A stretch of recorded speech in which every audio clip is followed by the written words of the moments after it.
குடியரசுத் தலைவர் உரைக்கு நன்றி தெரிவிக்கும் தீர்மானத்தின் மீதான விவாதத்திற்கு பிரதமர் நரேந்திர மோடி பதில் உரை நிகழ்த்தி வருகிறார். அந்த காட்சிகளை பார்க்கலாம்.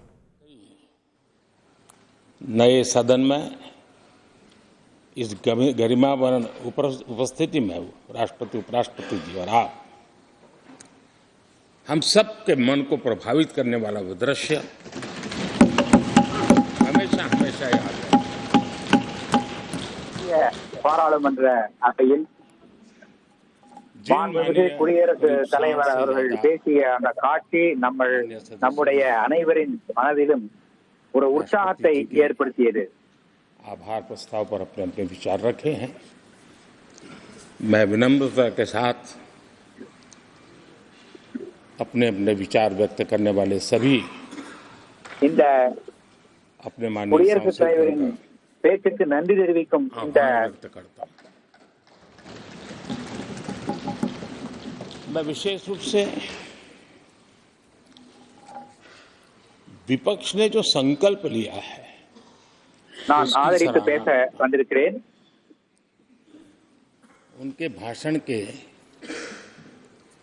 एक एक बात से मेरा और देश का विश्वास पक्का हो गया है कि इन्होंने लंबे अरसे तक वहां रहने का संकल्प ले लिया. இன்று இங்கே எதிர்க்கட்சி உறுப்பினர்கள் பலர் பேசினார்கள். இவர்களுடைய பேச்சிலிருந்து எனக்கு மிகவும் நம்பிக்கை ஏற்பட்டிருக்கிறது. இவர்கள் பல ஆண்டு காலம் ஆட்சி கட்டிலில் அமர்ந்திருந்தார்கள். आप कई दशक तक जैसे यहां बैठे थे वैसे ही कई दशक तक वहां बैठने का आपका संकल्प, நீங்கள் பல பத்தாண்டுகள் ईश्वर का रूप होती है. எப்படி இந்த பக்கம் ஆட்சி கட்டிலில் அமர்ந்திருந்தீர்களோ அதே போல जिस प्रकार से பல ஆண்டுகள் எதிர்கட்சி வரிசையிலும் அமர்ந்திருக்க முடிவு செய்து விட்டீர்கள் என்பதுதான் உங்களுடைய பேச்சுக்களை நான் புரிந்து கொள்கிறேன். कि ईश्वर रूपी जनता जनार्दन आपको जरूर आशीर्वाद देगी और आप உங்களுக்கு மக்கள் வடிவத்திலே இருக்கின்ற அந்த மகேசன் நிச்சயமாக ஆசீர்வாதம் அளிப்பார். और अगले चुनाव में दर्शक दिशा में दिखेंगे.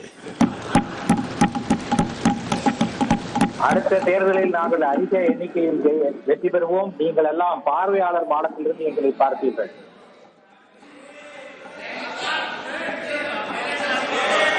अधीर रंजन जी, इस बार आपने आपका कॉन्ट्रैक्ट उनको दे दिया है क्या?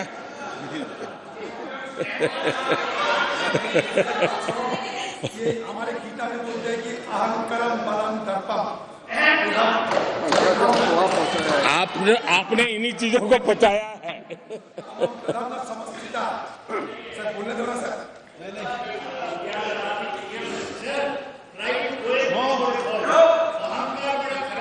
आदरणीय अध्यक्ष महोदय, மரியாதைக்குரிய அவைத் தலைவர் அவர்களே, मैं देख रहा हूं कि आप में से बहुत लोग चुनाव लड़ने का हौसला भी खो चुके हैं. இங்கே मैंने सुना है தேர்தல் போட்டியிடுவதற்கான தைரியத்தை கூட இழந்து விட்டிருக்கிறார்கள். बहुत लोग पिछली बार भी सीट बदली, इस बार भी कुछ सीट बदलने के फिराक में हैं. கடந்த முறையும் அவர்கள் தொகுதி மாறி போட்டியிட்ட பலர் இங்கே இருக்கிறார்கள். राज्यसभा में जाना இந்த முறையும் தொகுதி மாறி போட்டியிடுவதற்கான வாய்ப்புள்ளவர்கள் நிறைய பேர் இருக்கிறார்கள். आकलन करके वो अपना अपना रास्ता ढूंढ रहे हैं.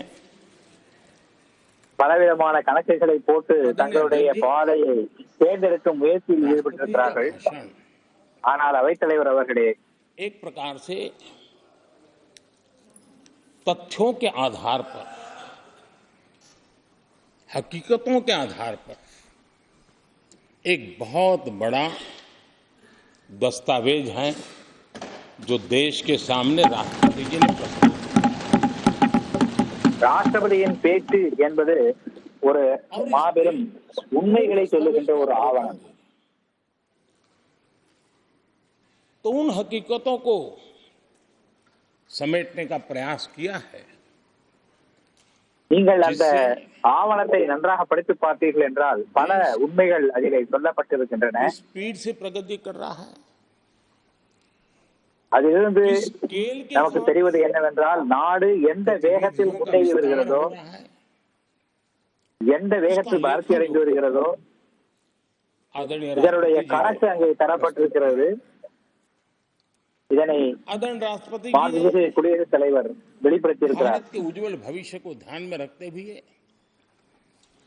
4 मजबूत स्तंभों पर हम सबका ध्यान केंद्रित நாட்டின் किया है। வளர்ச்சியை மனதிலே வைத்துக் கொண்டு மாண்புமிகு குடியரசுத் தலைவர் அவர்கள் 4 தூண்கள் பற்றி பேசியிருக்கிறார். कि देश के 4 स्तंभ जितने ज्यादा मजबूत होंगे, जितने ज्यादा विकसित இந்த 4 தூண்களும் எத்தனை வலிமையாக இருக்கிறதோ समृद्ध होंगे, हमारा देश उतना ही समृद्ध होगा, उतना ही तेजी से समृद्ध होगा। और उन्होंने அப்போதுதான் நம்முடைய நாடு வேகமாக வலுவடையும். देश की नारी शक्ति, देश की युवा शक्ति, देश के हमारे गरीब भाई बहन और देश के हमारे किसान, हमारे मछुआरे, हमारे पशुपालक, நாட்டின் பெண்கள் சக்தி, நாட்டின் இளைஞர்கள் சக்தி, நாட்டின் ஏழை எளிய மக்களின் சக்தி, நாட்டின் உழவர்கள் சக்தி, இந்த 4 தான் அந்த தூண்கள். विकसित भारत के लक्ष्य को प्राप्त करने की जो राह है, उसका स्पष्ट दिशा निर्देश आदरणीय राष्ट्रपति வளர்ச்சி அடைந்த பாரதத்தை அடைகின்ற அந்த பாதை, अच्छा होता அதனுடைய திசை என்ன என்பது हो सकता है சரியாக आपके यहाँ நிர்ணயிக்கப்பட்டிருக்கிறது. माइनॉरिटी के न हो सकता है आपके यहाँ पशुपालक माइनॉरिटी के न हो सकता है किसान आपके यहाँ माइनॉरिटी के न हो सकता है महिलाएं आपके यहाँ माइनॉरिटी में न हो सकता है कि आपके यहाँ युवा में माइनॉरिटी। क्या हो गया है दादा? क्या देश के युवा जी की बात होती है? समाज के सब वर्ग नहीं होते हैं क्या? देश की नारी की உங்களுடைய बात होती है? மீனவர்களில் देश की सभी மைனாரிட்டி வகுப்பை சேர்ந்தவர்கள் இல்லையா? பெண்களில் மைனாரிட்டி வகுப்பை சேர்ந்தவர்கள் இல்லையா? सब सीमा உழவர்களில் மைனாரிட்டி வகுப்பை சேர்ந்தவர்கள் இல்லையே? எதிலே மைனாரிட்டி பீப்புள் இல்லை? எல்லாவற்றிலும் நீங்கள் மைனாரிட்டி என்று சொல்கிறீர்களே, தேசத்தை உடைப்பதை எப்போது நிறுத்துவீர்கள்?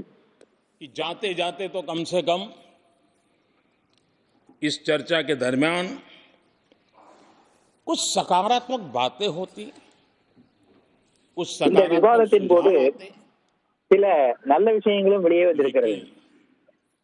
हर बार की तरह आप सब साथियों ने देश को बहुत निराश किया, क्योंकि आपकी सोच की मर्यादा देश समझ पा रहा है। और उसको बार बार दर्द होता है कि ये உங்களில் दशा சிலர் है इनकी। இந்த நாட்டை நிராசையின் ஒரு பிடியிலே தள்ளிவிட்டு சென்றிருக்கிறீர்கள். आदरणीय अध्यक्ष जी, नेता तो बदल गए लेकिन टैप रिकॉर्डर वही बज रही है, वही இங்க बातें। இருக்கின்ற தலைவர்கள் மாறலாம், ஆனால் டேப் ரெக்கார்டர் அதே தான் இருக்கிறது. और पुरानी ढपली और पुराना राग वही चलता रहता है आपका। பழைய ராகம், பழைய இசை, பழைய பாட்டு அதே ஓடிக்கொண்டிருக்கிறது. कुछ नया निकाल करके लाते जनता को जरा। ஏதாவது புதியதாக சொல்லி इसमें भी फेल गए। மக்களுக்கு ஏதாவது ஆர்வமூட்டும் வகையில் ये भी मैं பேசுங்கள். सिखाता हूँ।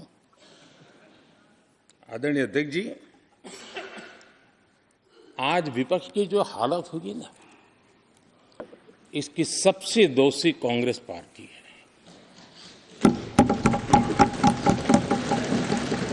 மரியாதைக்குரிய அவைத்தலைவர் அவர்களே, இப்போது எதிர்க்கட்சிகளின் நிலைமையை பாருங்கள். कांग्रेस को முக்கியமாக காங்கிரஸ் கட்சி एक अच्छा विपक्ष बनने का बहुत बड़ा अवसर मिला, और 10 साल कम नहीं होते,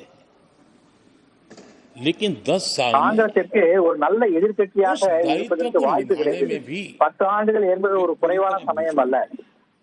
और जब खुद विफल हो गए तो विपक्ष में और भी होनहार लोग हैं, उनको भी उभरने नहीं दिया, क्योंकि फिर मामला और गड़बड़ हो जाए। इसलिए हर बार அவர்களும் यही மேலே करते வரவில்லை. रहे कि और भी எதிர்க்கட்சிகளின் विपक्षी மத்தியில் மேலும் நல்ல தலைவர்கள் இருக்கிறார்கள், அவர்களையும் மேலே வரவிடவில்லை. हाउस में இதனால் कई மேலும் குழப்பங்கள் அதிகரித்திருக்கிறது. अन्य सांसदगण है, उत्साह भी उमंग भी है, लेकिन अगर वो बोले उनकी छवि उभर जाए तो शायद किसी की छवि बहुत दब जाए। उस चिंता में इस यंग जनरेशन को मौका न मिले, हाउस को ही चलने नहीं दिए गए। சபையில் ஏராளமான இளைய வயது எம்பிகள் இருக்கிறார்கள். அவர்கள் பேச ஆரம்பித்தால் அவர்கள் குரல் ஓங்கி ஒலித்து போகிறது, நம்முடைய குரல் தாழ்ந்துவிடப் போகிறது என்கின்ற எண்ணத்தில் இளைஞர்களின் குரலை எழவிடாமல் செய்கிறார்கள். और मैं हमेशा चाहता हूं कि देश को एक स्वस्थ अच्छे विपक्ष की बहुत जरूरत है। இந்த நாட்டிற்கு ஒரு ஆரோக்கியமான எதிர்க்கட்சி மிகவும் தேவை என்று நான் நினைக்கிறேன். देश ने जितना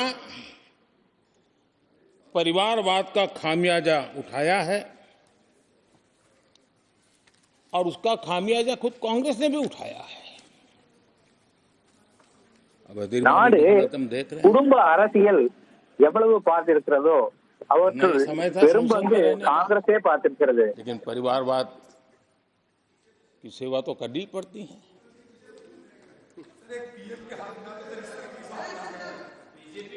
आदरणीय अध्यक्ष जी, अब हालत देखिए, हमारे खरगे जी इस सदन से उस सदन शिफ्ट हो गए और இப்போது நடக்கின்ற நிலைமையை பாருங்கள். நம்முடைய கார்கே இந்த சபையிலிருந்து அந்த சபைக்கு சென்று விட்டார். ये सब குலாம் நபி ஆசாத் பார்ட்டியிலிருந்து விலகிவிட்டார். चढ़ गए। இது அனைத்தும் குடும்ப அரசியலின் एक ஒரு ही प्रोडक्ट बार बार விளைவாகும்.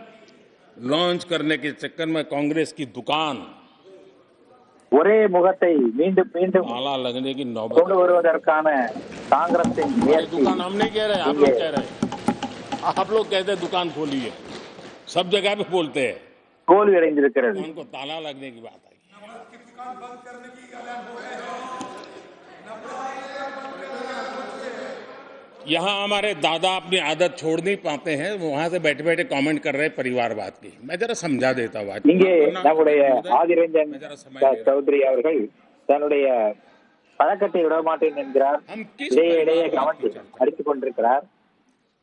अगर किसी परिवार में अपने बलबूते पर जन समर्थन से एक से अधिक अनेक लोग अगर राजनीतिक क्षेत्र में भी प्रगति करते हैं, उसको हमने कभी परिवारवाद नहीं कहा है। हम परिवारवाद की चर्चा वो करते हैं जो पार्टी परिवार चलाता है, जो ஒரு पार्टी குடும்பத்தை परिवार சேர்ந்த के लोगों को உறுப்பினர்கள் மக்களின் பெரும்பான்மையோடு पार्टी के सारे சட்டமன்ற பாராளுமன்ற உறுப்பினர்கள் ஆகிறார்கள் என்றால் நாங்கள் அதை குற்றம் சொல்வதில்லை. ஆனால் ஒரே குடும்பத்தின் जी की कोई உறுப்பினர்கள் கட்சியின் எல்லா பதவிகளிலும் இருப்பதைத்தான் நாங்கள் और इसलिए குடும்ப அரசியல் என்று சொல்கிறோம். जहां एक परिवार को पार्टियां लिखी जाती हैं, वो लोकतंत्र में उचित नहीं है। लोकतंत्र में पार्टी अनेक एक परिवार के 10 लोग राजनीति में आए, कुछ बुरा नहीं है। हम तो चाहते हैं नौजवान लोग आए।